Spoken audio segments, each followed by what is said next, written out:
Stretford, Paddock. I'm joined by Adam McCullough, a very happy Adam McCullough today for the team news from Manchester United against LASK in the second leg of the Europa League round of 16 at Old Trafford.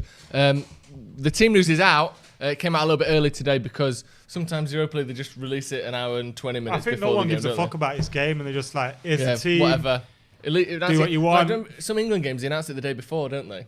Do it in the press conference sometimes. Yeah, I'm playing this team. We're going to beat. Yeah, do something about it. But here's the team on the screen. Let's go through it. We've got Sergio Romero, no surprise there. Fosu Mensah, no real surprise there. Eric Bailly, again, no surprise. Harry Maguire. Why the fuck is he playing? It's weird, isn't it? It's weird. I don't understand. What is the point? I don't understand why Harry Maguire's playing. Rest him, yeah. He looks tired as hell. He's just played 38 games in the Premier League, every single minute of all of those games as well, I think. And we get a 5-0 lead in the Europa League that doesn't mean anything anymore. And play him? It's proper. If he gets injured, Ollie's to play him. Yeah. Brandon Williams at left back, again a bit of a surprise. No Ethan Laird even on the subs bench either. Then we've got a midfield of McTominay, Fred, Mata, and a front three of Lingard, James and Ighalo. That's the front six you predicted, isn't it, in the preview of the day? It is, yeah. I think it's very close to being the same team. I thought Dalot would start. He's not in the squad at all. No. Which is a worry for Diogo Dalot. I think Diogo Dalot is possibly off. And you know what?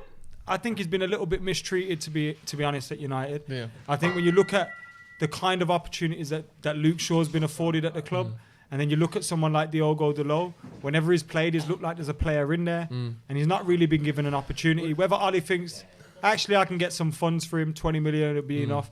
But I feel the amount of opportunities some players have been given at Man United, and see a player like Dalot kind of just been pushed to the side and be like, all right, maybe he's not impressed Ollie in training. Maybe there's something that we've not seen. But whenever I've seen him in the first team, he looks like a player's in there. In training, he looks like a good player to be around, and everyone seems happy with him. Yeah. He took to the club quite well. So I can't get my head around why Dalot has just been pushed out. No. Maybe there's a deal already arranged, and United don't want him to get injured. It's weird though, isn't it? Because Phil Jones could be in that same boat where a deal's arranged and we're just not using him because we don't want him to get injured. Let's go through the subs bench then. We've got Grant, Wan-Bissaka, Mengi does make... is that his first time on the bench, Ted and Mengi? I think it might be. It is, but why ain't he playing? Yeah. I don't understand. Why ain't he playing? It's interesting. Why ain't Laird playing? Andreas, we've got Bruno Fernandes as well. Another strange addition to the subs bench. We've got Garner, Matic, Pogba, Chong, Greenwood, Martial and Rashford. All the big boys all on the bench. You're stressed. Joe, I'm not stressed. I'm not bothered. First of all, UEFA should have called this game off 3 months ago. We didn't need this. Why are we in this game? Everyone knows we're going through. Second of all, why have we told first team players to turn up today? Do you think he's banking on the fact that we're probably going to get a month's rest after this, no matter what? So where? Are we going out tonight? There's been talk. No, there's been after this tournament because there's been talks of United starting on the 22nd of September to make up for the fact that we're playing European matches. So that first team is going to get 2 weeks off at least anyway, and they've probably already had another week off, and they've just had 3 months off. But I understand against Istanbul or Copenhagen. We are playing LASK Lynch with a 5-0 lead at home. They say the 5-0 They say the 5-0 is the most difficult lead. You always hear that. 5-0, that's when you give yourself a 5-0 lead and you think, I know, let's use all our first team players. It just sounds counterproductive to me. Yeah. And if someone gets injured, if Maguire gets injured, it's your fault. If Maguire gets injured, you may as well just 2-foot him yourself. Yeah, may as well. You may as well, bro. Might as well. I'm surprised. I could have played today.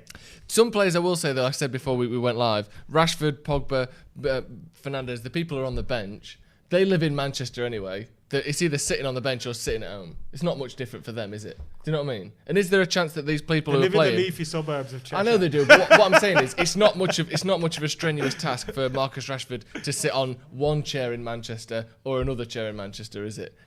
Or are you surprised they're even on the bench? Marcus Rashford's had a long season. Bruno Fernandes. But what does him watching United? Harry Maguire has had a long season. I completely agree with you. I don't know why he's playing. It sounds like I'm moaning. It does. I am moaning because it's stupid, but it's like it's a really weird thing to get wound up by. But I'm wound up by this team and I don't get it. Yeah. I don't get it. I understand Igalo starting. I can't wait to see Igalo play. Yeah. Lingard, it's his last chance really to make a name for himself at United. Juan Mata could be one of his last fixtures here. Daniel James, big opportunity for him. I thought he had a great start to his career at Man United. Yeah. He fizzled out in the middle. I think that was down to us overplaying him. Kind of maybe, catching up with his surroundings and being like, whoa, I'm at a massive club. I'm playing week in, week out. I'm playing in Europe. And you can take those things into consideration, and I'm happy they deserve to be starting. So McTominay really, and Fred, they should start. Maguire's the only one for you that stands out as and why ain't ridiculous. Mengi playing? Ethan Laird playing? Yeah, Laird's not even on the bench, which I'm not sure about that. He was training with the first team in the This last few days. game is the most pointless game I've ever seen as a Manchester United fan ever. Since the Astana game 2 months ago. No, that was more... That was pointful. Use the word pointful. Pointful. Yes. Pointless, pointful. They're the two options. This is the most pointless game of all time, bro.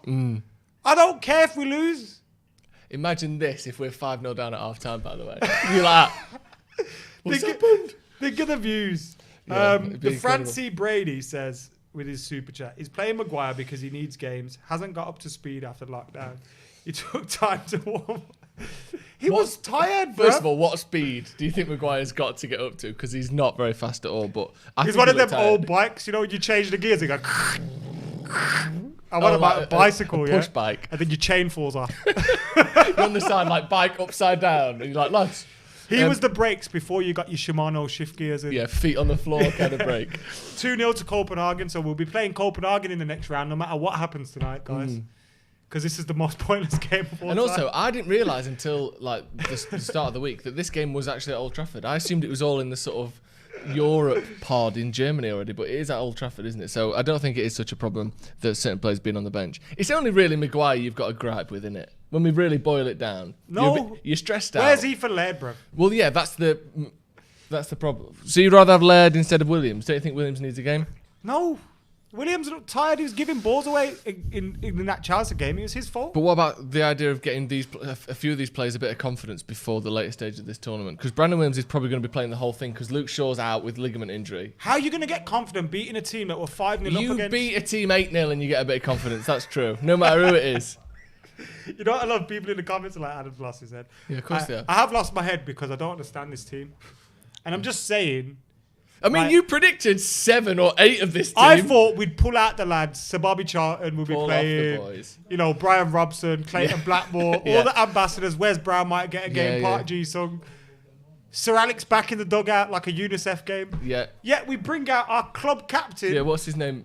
Robbie Williams, his mate, who always plays in Soccer Aid. Jonathan Wilkes. Yeah, where's Jonathan Wilkes? I thought Wilkes was going to get a game.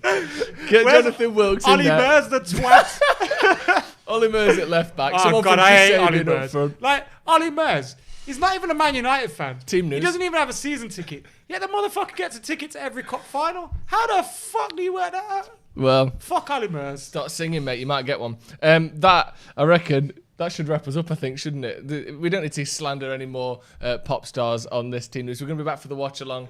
You all right, Adam? Basically, we're going to win 7-0 today.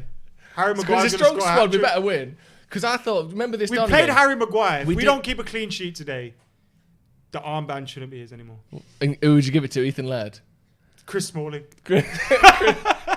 Returning captain Chris Smalling's coming back and we're winning the league. I've told everyone this. You know he's going to be dead cool when he comes back. Like, do you know when people come back from travelling and they've got new trousers and like a different hairstyle and that? He's already turned into that vegan hipster dude that Chris travels Smalling around, just went travelling for a year. Takes cool pictures in Cambodia with his missus. I remember when I was in Italy, we actually, they call it... Wears a hemp rucksack. Yeah, that's Chris Smalling now. All that good stuff.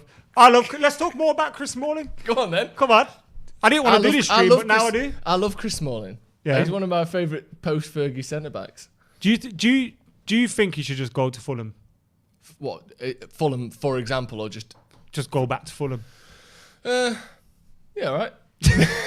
Deal. That's not nice. I'd like him to play somewhere where he gets games every week, like he did at Roma. Yeah, Man United when he wins the league next season. I think he should. That clip from the Brew was so good. Your face when you said it, you looked so like timid and unsure about it. Do you know what it is? Yeah, crisp. I was joking, but I was putting it across in a serious manner. Yeah. Because it's such a funny thing that it could actually happen. 2020, so much weird shit's been going on. Like, who would have thought we'd be in the middle of a, what is this called? A pandemic? Is it even a pandemic anymore? Is it a plandemic? Is it fake? Who knows? Nobody knows what's going on anymore. So it wouldn't surprise me if Chris Smalling came back, took the armband off Harry Maguire, was our player of the year, and we won the Premier League. 2020 just wouldn't surprise me anymore. What if one of the other players just rocked up with their own armband on? Do you think they get battered? Or you just turn I've up got like, an armband at home with a Man United badge. One of them, just pop that on as you're walking out onto the pitch. Hope no one notices. Yeah, that's going to be all from us. We're going to be back for the watch along in about 20 minutes. So make sure you check that out. Adam will be in a great mood by then. Everything's going to be fine. Man United have fielded a very strong lineup tonight, so I'm expecting to win. None of this Astana stuff. Where's Mengi? He's on the bench. He's fine. Mengi's on the bench. He'll come on if we're winning at half time, I reckon. We'll see you in a bit for the watch along. Come on, United.